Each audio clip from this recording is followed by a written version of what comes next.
This is The Police is a strategy game developed by Weepy Studio and first published by Nordic Games in 2016 that is currently playable on every home console, PC, and even mobile. It starts out as a simple game where you play as Jack Boyd, an aging police chief who has 180 days left until before retirement, and the gameplay can be boiled down to delegating work among your subordinates, sending certain cops to crime scenes, and occasional detective work where you put a timeline together to solve a crime. Upon an initial glance, this gameplay loop seems incredibly repetitive, and this is indeed reflected by common criticisms of the game you can find online. However, there's so much more that is to see in this game, and the characters and the story that is masterfully crafted and presented over 2 games, that I've decided to make this video about it. This game and what it has to say has really stuck with me, and despite some admittedly painful grinds to the gameplay, playing it, it's definitely an experience I highly recommend. In fact, I recommend it so much that if you haven't already played it, I'd like you to click off this video and go play it. It's literally anywhere you can play a video game on, it doesn't take much to run, and it's relatively inexpensive. Try it. Seriously. This video will still be here when you get back. I'll be exploring what I love about this game and its sequel, and there's obviously going to be heavy spoilers. So anyways, enough preamble, let's start with the first game. This is The Police.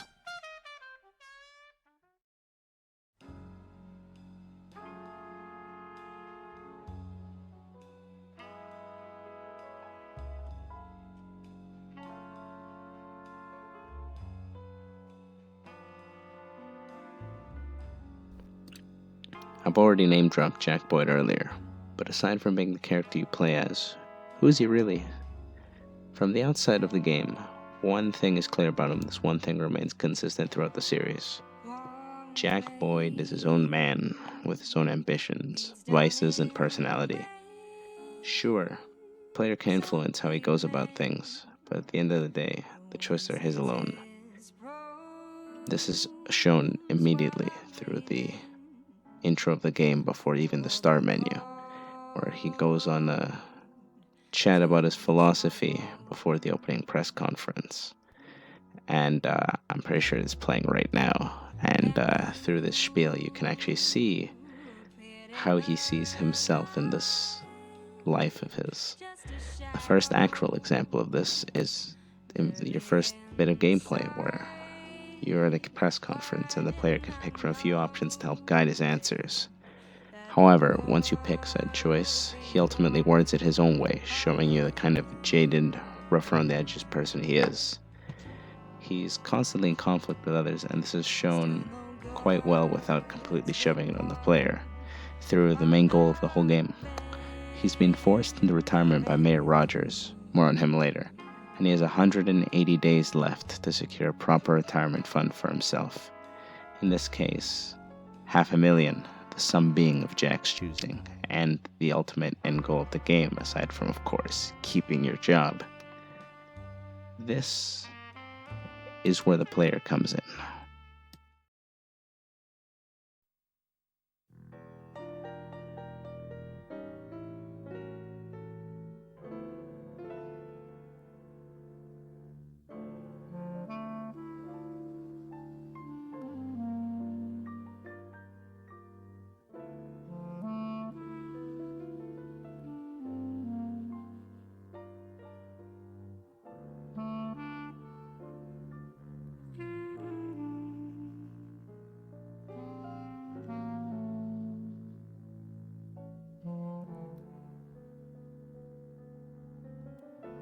While you manage the Freiburg Police Department over the course of 180 days, both Jack and you, the player, must make choices. While Jack gets entangled with gangs, an estranged wife, and even a feud between a corrupt mayor and a scheming vigilante, all in the pursuit of his lauded $500,000. The player has the choice on how to go about obtaining this money and how interactions go down with the mayor and other important figures. And while a game like Undertale, the Henry Stickmin Collection, Cave Story, and many other story-driven games give you the ability to make choices that lead to real, tangible change, This The Police takes on an alternative approach. While you may choose to let Jack Boyd lead a path of virtue or corruption, all paths lead to the same place. While some may call it lazy storytelling, I personally think that this highlights the true tragedy of Jack Boyd. No matter what you do, some things are bound to happen. From your initial disagreement with Mayor Rogers regarding your retirement to becoming the Mafia's new puppet, it isn't up to the player. This isn't to say that you should just turn your brain off and only focus on the story, however. Your choices matter in a different way. Aside from the main campaign, there are many smaller stories happening throughout Freeburg over the course of those 180 days, and they all revolve around the player. Business owners throughout the city regularly call Jack, or you, during gameplay, for assistance with small tasks, and by helping them, usually by sending officers to accomplish said task, you'll find yourself with allies that can assist with achieving your $500,000, or even additional services that make the game itself easier to get through, such as a mandatory paddy wagon to show you this mechanic early on, or even the town's local tycoon lending you the strength of his company to complete the duties of the later missing Deputy Martin Stead in a more efficient manner. One of my favorite things you can do is help a record store owner get his collection back from his ex-wife. I know it's kind of dumb, but it's pretty funny. He asks for help in intimidating the wife for his collection back at first, but the story becomes a back and forth where, oh no, the wife's hiring a private investigator, help me again and stuff, and he ends up paying you a decent sum in what seems like a honestly trivial matter in a standard awful divorce. While it isn't meaningful to the greater story, and it doesn't affect your gameplay that much, it shows that you do make a difference, and you do have the choice to make a difference in the lives of people within the city, even if it's helping some random business owner cheat his way out of a settlement. You can better your reputation as the beloved police chief of Freeburg through these small actions, and nobody knows this better than the two main antagonists of This Is the Police, Mayor Stuart Rogers and Eugene Robespierre Chaffee.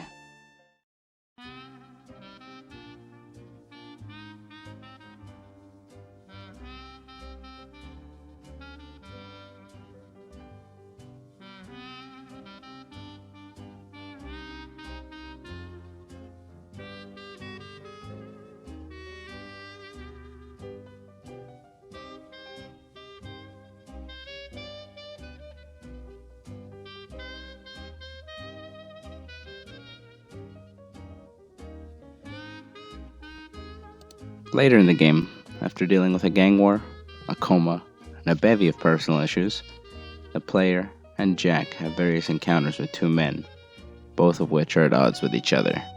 Mayor Stuart Rogers, the man forcing you into retirement, the man who Jack has been at odds with for his whole career, the man who wants nothing more than to retain power through any means necessary, and Eugene Robespierre Chaffee, the eccentric, surface-level charmer who claims to want to rid the town of Mayor Rogers' corruption, yet uses tactics that are even beneath his enemy to obtain the power he craves. Jack Boyd, being the hero of the city, is thrust into the center of this conflict, with both sides scuffling over the strings that hold Jack's job in place. You continually seek to placate both sides, as anchoring each causes consequences throughout the game. Whether it's the mayor's office impairing your police force, or even blackmail from Chaffee's staff, you're stuck on a tightrope for the latter half of the game, having to satisfy this devil split in two. Then, at the very end of the first game, the player receives a choice. The player receives the choice to side with either Mayor Rogers or Eugene Chaffee and storm the other's base of operations and kill them. This is the penultimate choice of This Is the Police, the choice with the most weight on it. After everything Jack Boyd has been through, he has just one choice to make and he can keep his job. Everything can go back to normal and the nightmare can end. We all know by now that fate won't allow things to have a happy ending.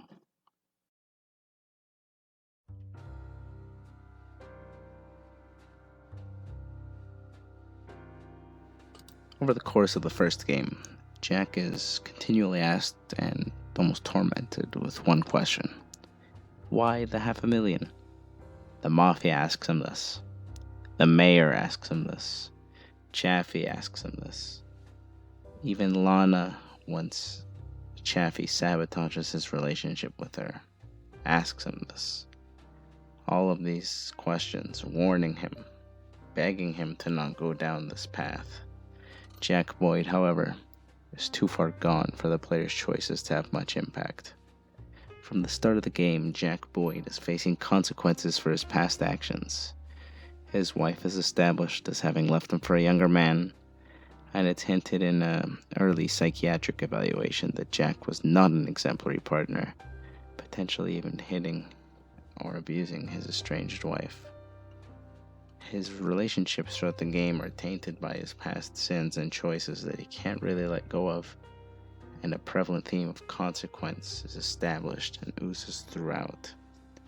His former deputy, Francis Kendrick, is a victim of this, and regardless of whether the player decides to help him escape his life with the Mafia, Jack becomes trapped in the same hole. Jack is a man who appears to justify the means of which he accomplishes his goals with the end result, and this is how, at least to me, he can keep dragging others down with him to accomplish said goals.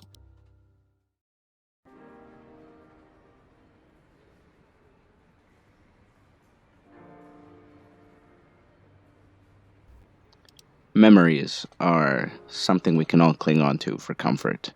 Whether it's a distant moment with family that you'll cherish, or even hanging out with friends a few days ago, the past is what inexorably creates our future.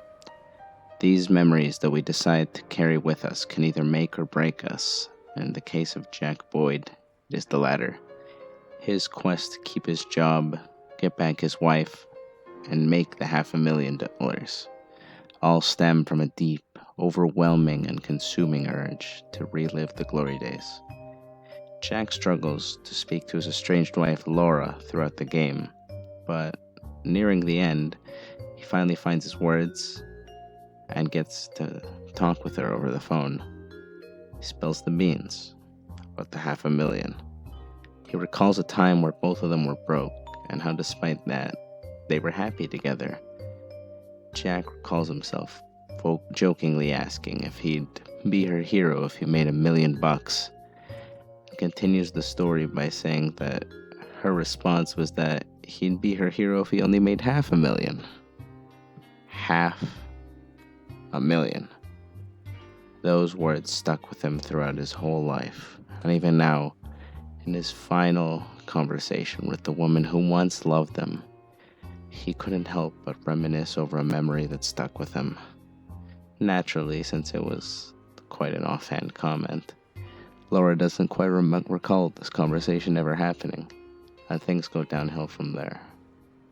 But the point that I'm trying to make is that those words, that interaction, that cherished memory of being with the woman he loves stuck with him, and became the motivation for his actions. He wants to keep his job, make the $500,000, get his wife back, because beyond that, he's got nothing left. To him, those memories are what made him.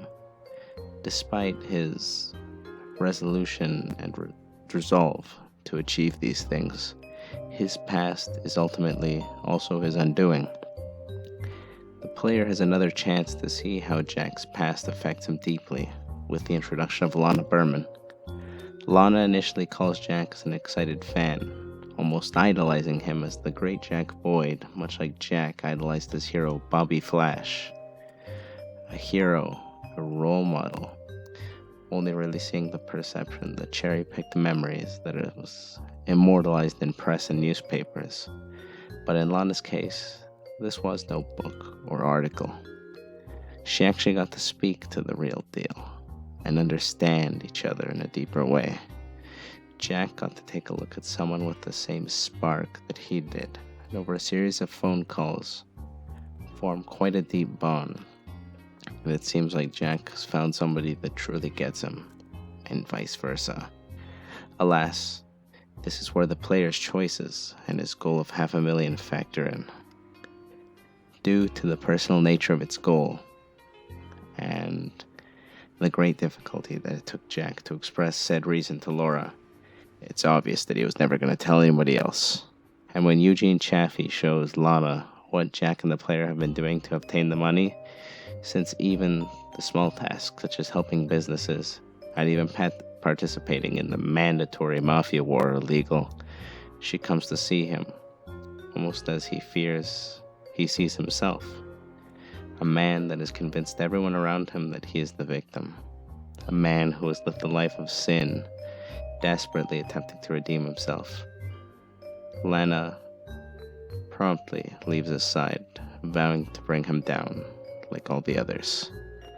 Like every other choice Jack Boyd has made, it continues to weigh him down, both making him the reliable police chief of Freeburg to the public, but also in his personal life, the man drowning in the weight of his own choices, continuing to drag those around him into his own personal void.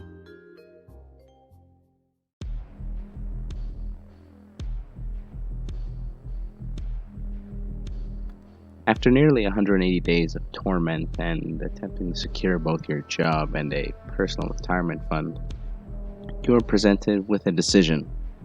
The same decision that I mentioned way back in Chapter 4, the one that decides the fate of Freeburg. The choice between two men that are both morally bankrupt in their own way, one being a politician that Jack has been struggling with for his whole career, and only intends to continue stacking important positions with relatives to cling on the power as long as he can, and the other being a scheming, malicious, superficially charming snake who, while allegedly having noble intentions, likely only wants the same level of control and power his enemy has. Mayor Rogers and Eugene Chaffee, the two men who have, in the player's eyes and also Jack's eyes, obviously, made the past 180 days miserable. The men directly responsible for making the game more difficult. The two men who have, also in Jack's eyes, tried to take away his career, his new spark and chance at a relationship in Lana, and his identity as a whole. The player must side with one and bring the other down. After the choice is made, the player is given the last week to find information and gather men for the assault on either the mayor's office or Eugene Chaffee's restaurant. During the whole process of reaching the fabled ending, where whoever sided with you promises you your life back, the player has to wonder, or at least have the slightest doubt about this promise. Will they actually let me keep my job? Is this worth it? As the preparations finish, these doubts become louder and louder in the player's head, with the gameplay almost taking a back seat to these thoughts. At the week's end, the time has come. The assault happens, and hopefully you've organized your men properly and succeed. It's finally over, right? No.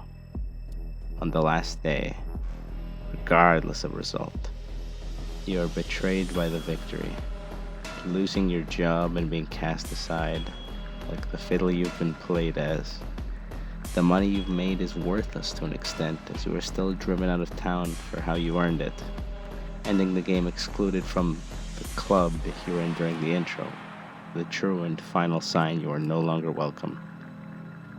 Fate has had its way with Jack Boyd, and you have unfortunately been dragged along for the ride. 180 days of struggling to get your job back, get $500,000, and get your wife back have been for naught. Your doubts have manifested into reality, much like Jack's. He allowed this to happen, through chasing goals that were never going to happen, through trying to convince himself that he still had his best years ahead of him. Yet, his determination to move forward and achieve these goals never falters. For the second game, he changes his name, or his identity, to Warren Nash, and frees to a frigid, northern town called Sharpwood, and that is indeed where the sequel picks up from. I'll be dividing this analysis into two parts, and the second part will indeed cover the sequel. If you thought the tragedy of Jack Boyd ends here, you've seen nothing yet, man, but I'm guessing that's saying too much. thank you so much for sticking to the end, as this has been a personal passion project of mine and planning even before the whole Jumbo B5 shebang. And I'm so glad to finally get it out for you guys to see me just shill a video game. And yeah, part 2 will come out when it's ready. And I hope you enjoyed this first half, and if you didn't, well, I hope you at least heard me out and see my points on this game. And there is plenty more to come. Please support the creators by buying this game. It's so good, even after I've basically spoiled everything. Anyways, there is definitely more to come. Once again, thank you so much for watching. I've been Frostblooper.